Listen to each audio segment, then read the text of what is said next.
اعوذ باللہ من الشیطان الرجیم بسم اللہ الرحمن الرحیم الم تعلم ان اللہ علی کل شیء قدیر الم تعلم ان اللہ لہ ملک السماوات والارض وما لکم من دون اللہ من ولی ولا نصیر صدق اللہ العظیم۔ ان آیات مبارکہ کا ترجمہ اگرچہ ہم کر چکے ہیں، لیکن اس کا جو اصل مفہوم ہے اور اس کا پس منظر ہے اس کو سمجھنا ضروری ہے۔ آپ کو معلوم ہے کہ اللہ کا دین آدم سے لے کر این دم تک ایک ہی ہے۔ نوح کا دین، موسیٰ کا دین، عیسیٰ کا دین، محمد کا دین صلی اللہ علیہ وسلم علیہ الصلوۃ والسلام، دین ایک ہی ہے۔ شریعتوں میں فرق رہا ہے، اور یہ فرق جو رہا ہے اس کا اصل سبب یہ ہے کہ نوع انسانی مختلف اعتبارات سے ارتقاء کی مراحل طے کر رہی تھی۔ ذہنی پختگی، شعور کی پختگی، پھر سوشل ایولیوشن، تمدنی ارتقاء، یہ مسلسل جاری تھا۔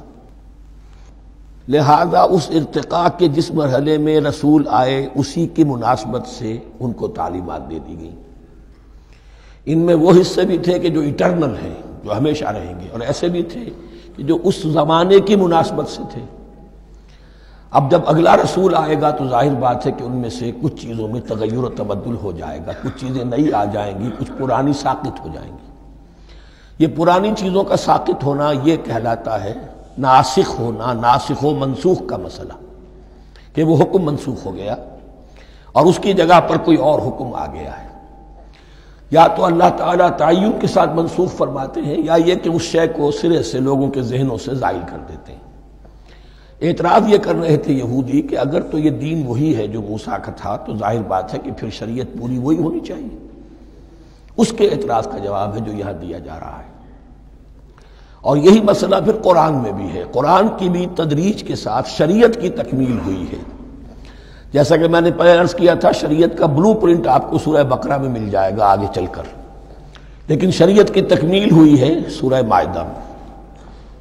یہ جو تقریباً 5-6 سال کا وقفہ ہے، اس میں کچھ احکام شروع میں دیے گئے، پھر ان میں رد و بدل کر کے، اور پھر آخر میں الیوم اکملت لکم دینکم واتممت علیکم نعمتی ورضیت لکم الاسلام دینا۔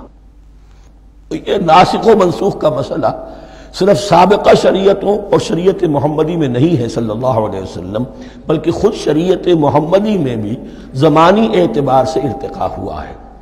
کہ پہلے شراب کے بارے میں حکم دیا گیا کہ اس کی مضرت زیادہ ہے، گناہ کا پہلو زیادہ ہے، کچھ فائدے بھی ہیں بس۔ اس کے بعد آیا اگر شراب کے نشے میں ہو تو نماز مت پڑھو، نماز کے قریب مت جاؤ۔ پورے معاہدہ میں آخری حکم آ گیا، حال انتم منتہون، اب باز آتے ہو کہ نہیں آتے، حرام کر دیا گیا۔ تو یہ تدریجاً ہوا ہے۔ تو ناسخ و منسوخ قرآن میں بھی ہے، اور ناسخ و منسوخ قرآن اور تورات کے مابین بھی ہے۔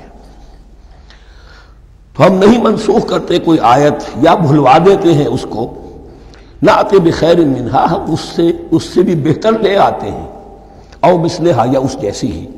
الم تعلم ان اللہ علی کل شیء قدیر، اب یہ کہ یہ تو اللہ کی اتھارٹی ہے، مالک الملک وہ ہے، دین اس کا ہے، اس میں وہ جس طریقے سے چاہے کسی چیز کے اندر تبدیلی پیدا کر دے۔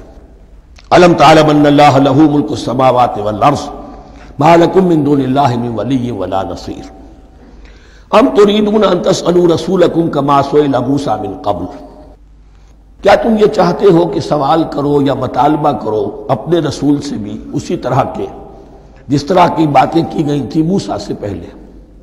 مثلا ہم دیکھ چکے ہیں کہ ان سے کہا گیا کہ ہم نہیں مانیں گے جب تک کہ اللہ کو دیکھ نہ لے عیاناً، یا اسی طرح کے اور مطالبے جو حضرت موسیٰ علیہ السلام سے کیے جاتے تھے۔ یہاں مسلمانوں کو سکھایا جا رہا ہے کہ اس روش سے باز آؤ، ایسی بات تمہارے اندر پیدا نہیں ہونی چاہیے۔ وَمَن يَتَبَدَّلِ الْكُفْرَ بِالْإِيمَانِ فَقَدْ ضَلَّ سَوَاءَ السَّبِيلِ، ظاہر بات ہے ایسی حرکتیں بھی اب مسلمانوں میں سے بھی جو منافقین ان میں شامل تھے وہی کر رہے ہوں گے۔ اس لیے فرمایا کہ جو کوئی ایمان کو ہاتھ سے دے کر کفر کو لے لے گا، یعنی منافق چونکہ دو طرفہ ہوتا ہے، اب اس کا بھی امکان ہوتا ہے کہ یکسو ہو جائے کفر کی طرف، اور اس کا بھی امکان ہوتا ہے کہ بالآخر یکسو ہو جائے ایمان کی طرف۔ مذبذبین بین ذالک کی کیفیت میں جو مبتلا ہے، اس کے دو یہ امکانات ہیں۔ تو جو کفر کی طرف جا کر مستقل طور پر راغب ہو گیا اس کا ذکر ہے، ومن یتبدل الکفر بالایمان فقد ضل سواء السبیل، تو وہ تو سیدھی راہ سے بھٹک گیا۔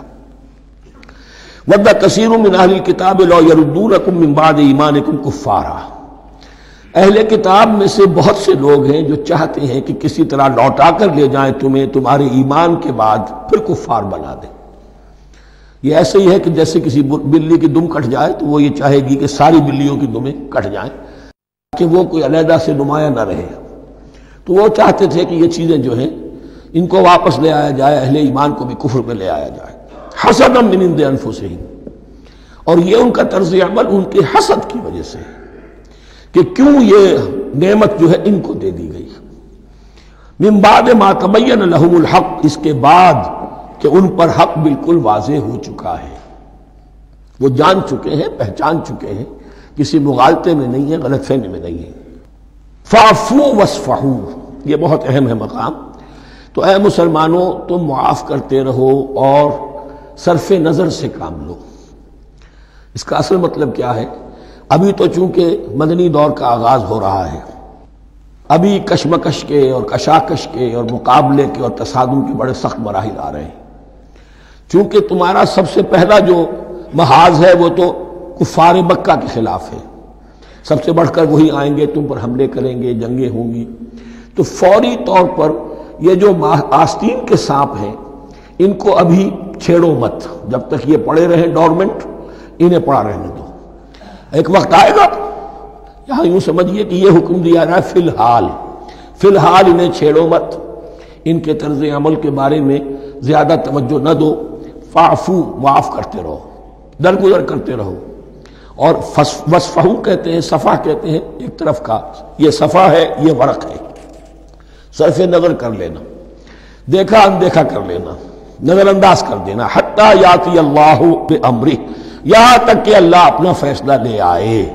ایک وقت آئے گا کہ پھر مسلمانوں کو غلبہ آخری حاصل ہو جائے گا، اور جب جو یہ باہر کے دشمن ہیں ان سے تم نمٹ لو گے، پھر یہ کہ ان اندرونی دشمنوں کے خلاف بھی تمہیں اب آزادی دی جائے گی کہ ان کو بھی ان کے کیفر کردار تک پہنچا دو۔ ان اللہ علی کل شیء قدیر، یقیناً اللہ ہر چیز پر قادر ہے۔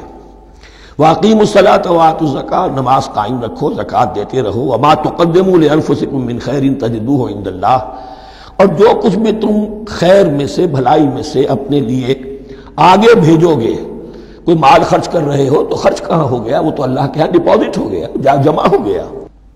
وما تقدموا لانفسکم من خیر تجدوہ عند اللہ، اسے اللہ کے پاس پاؤ گے۔